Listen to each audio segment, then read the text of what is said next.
KFC Wings time. Okay, so kom ons maak die dunked wings. Na Suid-Afrika is ons vraklus vir dunked wings.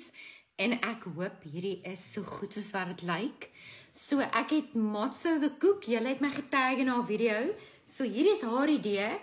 Sy het die gewone wings gebruik, maar ek het hierdie peri-peri wings gevat, want die wings wat ek by Asta gesien het, het my uitgegril en ek kan nie vleis bewerk nie. It's not for me. So hierdie is klaar. Dit lyk lekker. Ek gaan dit net ingooi en dan in die buttermilk meng. En dan gaan ek dit so rukkie laat staan en dan gaan ons die wings begin. So die is Motso the Cook se resep.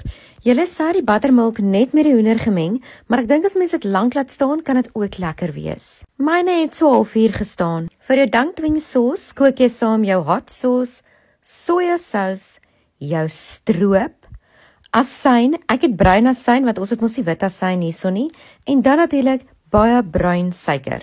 In 'n aparte bakkie meng jy al jou speserye.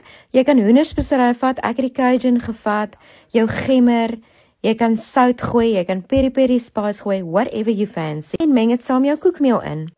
'n helse hoop olie natuurlik vir die deep fry storie. Dan meng jy daai hoendertjie met die koekmeel en deep fry hom. Ek het die wings so 10 tot 12 minute gevra. As dit dan klaar geolie is, dan dank jy hom in hierdie dunked sous en maak seker hy lyk soos 'n KFC wing as hy daar uitkom. Next time koop ek KFC wings en dank dit.